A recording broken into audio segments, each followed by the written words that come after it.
This is a terrible strategy, and I'm surprised this probably Ben Affleck character wasn't shot as soon as he opened the door. Yeah, the light is coming in, but still, anyone inside could see and shoot this motherfucker instantly. Bad strategy. We'll get back to this scene later, but now let's go back even further in time to when Christian was a kid. We just wanted you to know that you didn't sit down in an auditorium playing a boring movie about autism. There's guns and death in this movie, baby. Okay, first of all, 20 miles south of Chicago is way more specific than I'm guessing we need, but good job on detail, movie. It's approximately 200, make it 300 square feet. Everyone pretends it's more legal, or legal at all, for this guy to say his wife's office is actually 300 square feet if Christian doesn't actually say anything. I just zip on over to the Beat store. Zip? I drive the truck. The company truck. Movie artfully communicates to me that this is a good guy because he helps this random old couple cheat on their taxes. Everyone knows the IRS is the bad guy, so he's Bob Parr basically at this point. Lying on a federal employment application is a felony. And what is blackmailing employees to do shady non-legal shit? You fish? I got a 2-acre pond that is just thick with catfish and bass. I don't fish. I shoot. Why exactly does Christian offer up the fact that he shoots? He doesn't really want to hang out with this couple at their house, does he? But that's exactly what happens when he finds out he can shoot at their place. In every single one of these photographs, Christian's face is either obscured or turned away from the camera. Now, he either knows exactly where the surveillance photos are taken, which I'm going to say is bullshit, or the people taking the photos are awful at their job. You mean there was never a shot where they could get his face? An accountant, our accountant, the accountant. I wonder what we should call this movie. I retire in 7 months. So let me get this straight. You've been looking for someone within your department you could blackmail to spend all their time on the accountant, and 7 months before you retire, you finally find somebody? Jeez, what luck. Also, I imagine you spent so much time on this, you could have diverted those resources to finding the accountant yourself. But you're right, this blackmail thing is a way better plan. I don't doubt that he's got all this timed out and everything, but what if the batteries on the garage door opener aren't working properly when he presses this button? He's crashing through his garage door, that's what. Great, he's adjusting his plate like an OCD person, but the most serious problem on display here is that there is no f***ing beverage on this table. How's he planning to wash down that breakfasty goodness? This is probably very comforting to Christian somehow. For all epilepsy sufferers, though, too bad they can't watch the movie anymore. Flashback features a lot of mom screaming. Also, this is clearly not a Roland Emmerich film, since the bad parent here is the mom and not the dad. Why do I feel like the younger brother could easily grow up to be a supervillain, just based on all the special attention his autistic brother gets? I mean, he's just, holy shit, is that a space heater? That shit is dangerous! Turn it off! Turn it off! Yeah, I better take another, was that a Zoloft? You don't take that shit to order, dude. It's scheduled. Oh, what the f*** do I care? He had a nightmare, he took a pill, that alone is cliche enough for me to send this moment. American Sniper, Boston Edition. Yeah, must be what, a mile out? Not on my best day. Way to be inconspicuous, accountant who assassins on the side. Also, he's clearly just out in some Midwestern field. Did he bribe all the neighbors within a 2-mile radius to keep quiet about the obvious sniper rifle sounds? It's almost like Affleck said, write me my own Jason Bourne movie, damn it. Who wrote this article? His name is Robert Paulson. His name is Robert Paulson. You were recommended by Mansour Haqqani. He told my brother, Lamar, that you were nothing short of supernatural. Gotta ask, if Lamar's the real bad guy in this movie, why would he hire an accountant that is this awesome to figure out who's stealing the money? Don't you think he would say, don't worry about it, I've got an accountant who's great, and then pay off a guy who won't find anything? Hands seem to be typing something, but it's certainly not Lou, because her fingers never touch the U on this keyboard. What's worse, that she forgot to filter by case files, or that doing so leads to another montage of photos where Affleck omnipotently avoided having his face on camera. In case you confused it with Zurich, Arizona. Excuse me? Who the f*** do you think you are? Do you know who the f*** I am? Instead of being super scared of some asshole calmly getting into his car like it's no big deal, this dude spins the wheel of things you wouldn't say to a stranger who is entering your car unannounced. That gun makes you a big man, does it? Jesus, is this guy just trying to set Brax up to show how much of a badass he actually is? Or is he actually the dumbest person who's ever lived? Movie goes over 1/4 of its length before even trying to Anna Kendrick. I've also got an audio file here. Inside of the Raven Light was bugged. You know, for the convenience of the store, this bug apparently did nothing to take down the Gambino crime family in the first place, even though it was located in their headquarters. I like dogs playing poker. Because dogs would never bet on things, and so it's incongruous. Numbers, finances, accounting, math dance. It's like after nearly 20 years, Affleck suddenly got super jealous of Matt Damon's Good Will Hunting character and demanded a movie where he also gets to play a troubled genius, combined with the badass assassin character Damon also played in other movies. Now, damn it! Thank God Affleck's autism calming chant from when he was a kid still works when he's an adult, and that this chick has sophisticated enough audio equipment to detect him saying it. The only way she's gonna collect on that policy yet is if we have the appearance of an accident. And hopefully his wife doesn't hear you assholes talking pretty loudly downstairs, but what the fuck ever. Sorry, I'll come back. No, come in, dear. This universe keeps fucking forcing Affleck and Kendrick together, and it's getting a little annoying, actually. She wanders up as he's getting fired, then Lithgow insists she still come into the room, then he leaves? So why did he tell Anna Kendrick to come in here, then? Does he know there's a budding romance between her and Affleck? Maybe don't buy such a huge goddamn vehicle, eh? No matter your medication, this kind of behavior is always a bad idea. At best, you'll be swallowing floor pills the next few weeks. At worst, you start doing worse than beating and rolling your own shins. Christian's dad somehow has the connections and money for private martial arts lessons for his sons. Also, the movie is making you wonder so hard where the brother went that you're now pretty sure it's the guy that's been sneaking into these rich guys' cars and houses, and that somehow the two brothers are going to end up facing off by the end of this movie, which is unbelievable as shit. We're not done. Tomorrow is another day. They have done their best. Even the guy beating the shit out of these two kids thinks he should stop, but world's worst father over here is going for a record, so the beating shall continue. Call the bookkeeper in. So the bad guys, hired by John Lithgow, are going around killing all the people who could expose him for stealing all that money. So why did it lead them to this couple's house of all places? Did they go to Christian's accounting office and his secretary said, "He's not here right now. He goes to this old couple's house in the middle of nowhere to shoot melons, though. Here's the address." Luckily for Christian, he shoots with a high-powered rifle that can hit targets from a mile away. What you see when rich businessmen hire you to kill fools, they give you the target's personalized keycard, because that would somehow never be traced back to the company this card proudly displays. Christian leaves this innocent couple with 2 dead bodies on their farm, with absolutely no insight into what they're supposed to say or do about it. Also, after killing the guy who has Dina's keycard in his pocket, why do you assume she's in imminent danger? The guy with the card in his pocket is the guy who was going to kill her, right? I mean, yeah, you should still warn her and all that, but why assume it's this dire? Even if it's assumed that other assassins might be taking her out, why would the bearded guy have Dana's keycard? Here's a movie that knows it's showing you the full of Chicago skyline awesomeness. You don't need a Chicago, Illinois, USA text clue to know where you are. I'll remove a sin for schooling the Bourne movies on place names, even though this movie still has its own city labeling issues elsewhere. I realize he's racing to save a girl's life, but driving like this in metro area Chicago will get you pulled over or shot, thereby keeping you from saving anyone's life. What if the bad guy kills her in the elevator? I mean, yeah, he doesn't, for some reason, but what if he does? I don't know why these 2 assassins disguised as delivery guys need 2 extra security people watching the hallway, but good for them taking this murder seriously, unlike the 2 guys at the farm did. These delivery guys are apparently hired to kill Dana, which is patently ridiculous. Very conveniently, Brax, who is most definitely Christian's brother, hasn't been part of either of these 2 assassination attempts. Seems like they could have led with the gun in the first place, rather than trying to tackle her and wrestle with her like they did at the beginning of this. Now, maybe they were trying to make this seem like a disappearance. No gunshots, no witnesses hearing gunshots, but this guy just blew that all to hell, and these dudes don't get silencers for their guns.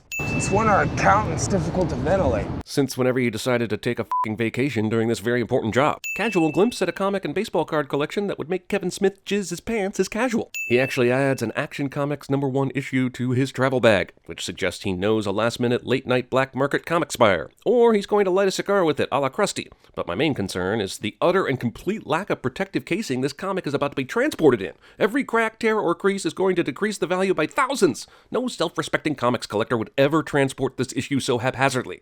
What's this? It's names of the 100 most famous mathematicians. Gotta ask, if you're going through all this trouble to change your identity everywhere you go, why would you use an alias on your tax returns that could match up with any of those identities? If you change your identity, why wouldn't you just go with Paul Smith for your tax returns and go with all the famous math guys for your other ventures? What's in it for me?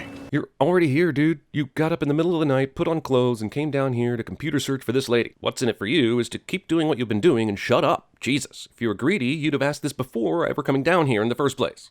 How do you, know how to... My father was an officer in the Army, in psychological operations. Oh, well, that answers everything. Thanks. He lived in 34 homes in 17 years. Daddy was a check bouncer too, I'm guessing. I turned the Naperville North Math Club into a little Vegas. What's a math club? Movie expects me to believe this guy, who was definitely sheltered and had a weird upbringing but loves mathematics, has never heard of a math club. It wasn't about the dress. I just wanted to walk into the gym and have everybody say, wow.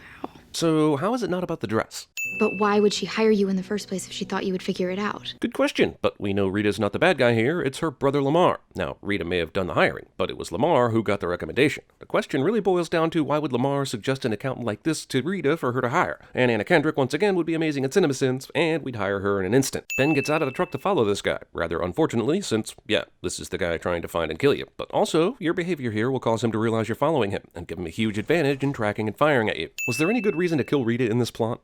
Do you mean Lamar was going to kill the top 2 executives, an employee who discovered the missing money, and the accountant he hired to find the missing money, and he'd be miraculously unharmed? What does killing Rita do exactly? I mean, I guess more money for him, but killing her means even more suspicion headed his way.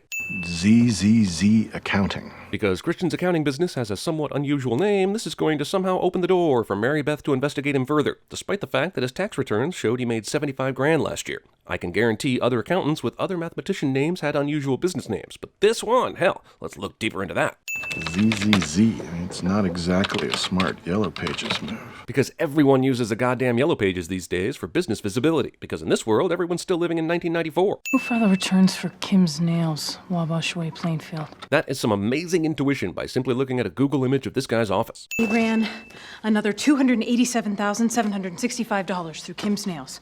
$445,112 through Great Mandarin Chinese, $505,909 through Paul's Laundromat. And somehow this very smart guy with numbers who covers his tracks tied all of these to the same exact accounting firm and reported ridiculous, impossible earnings through those businesses. C'était un accident.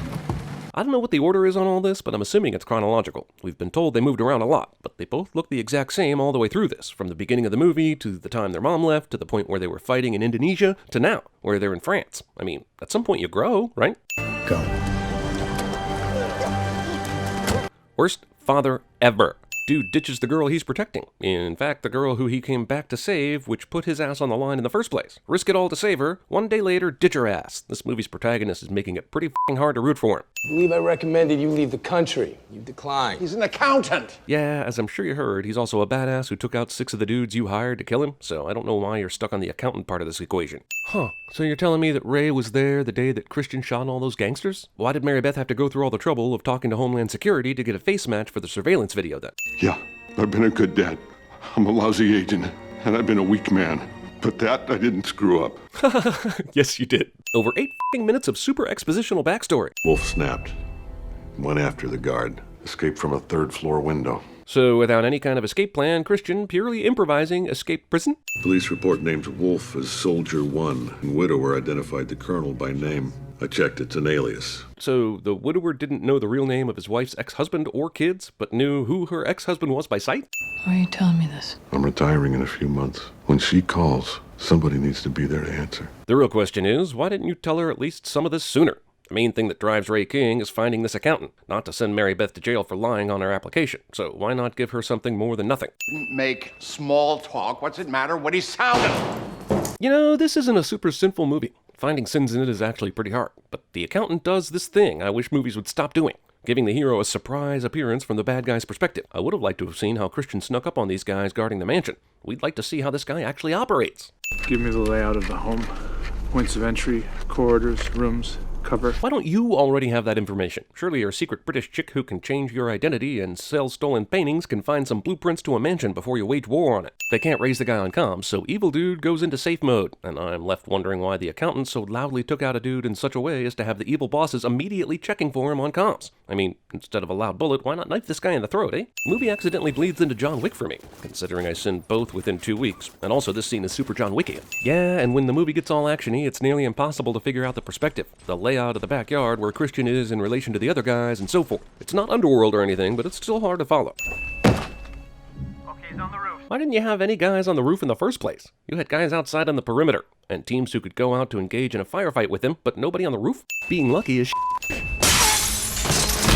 Everyone involved survives this fall. However many martial arts his father trained him in, this opponent's father trained him in even more, cause the accountant be getting his ass kicked here, yo. Can you survive a flashbang to the chest if you have a bulletproof vest on? According to this movie, you can. He's got panning control access on this footage, and he watched the entire fight and let that guy die just out of, what, voyeurism? Where the f was this guy while Christian was doing his nursery rhyme a minute ago? God damn, that took ages. Hello, Braxton. Movie essentially comes to a standstill because of this surprise, which I'm not sure is earned or needed. I mean, did we even see how much these brothers meant to each other, really? Brax never said a fucking word during all those flashbacks. There was never really any moment where we saw them bonding, but now this movie is going to take its sweet-ass time finishing because of this surprise. While these two incredibly reunited brothers wrestle, the apparent true evil dude just watches on webcam. It's like porn for people who like sibling beatings. Also, so he heard what Brax and Christian said to each other, right? He knows this isn't a good situation to be in, correct? Why isn't he leaving? Why is he watching this movie with us? If I hadn't left yet, this would be the not-so-perfect time to do so, but Lamar probably still thinks this guy's a lowly accountant. Brothers got a hug!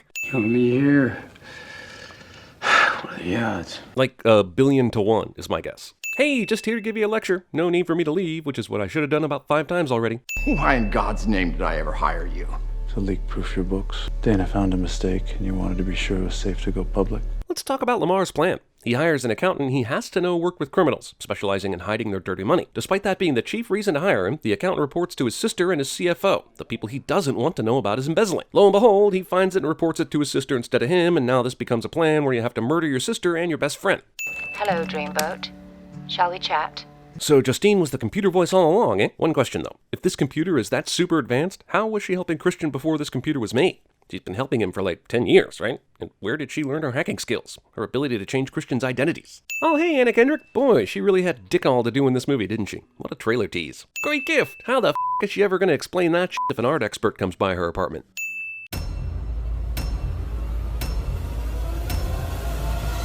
Do you know how easy this is for me? We know a thing or two because we've seen a thing or two. We are farmers. Bum, bum, bum, bum, bum, bum.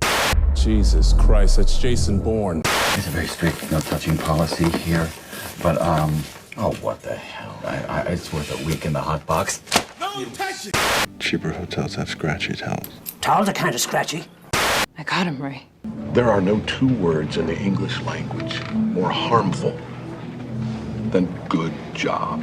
I trust myself. I trust my feelings. I'm not gonna try to be anything other than who I am anymore, and I hope you can accept that. What's in it for me? And I haven't once asked what's in it for me. Perhaps you're underestimating the positive effect that your career transition can have on your children. The positive effect.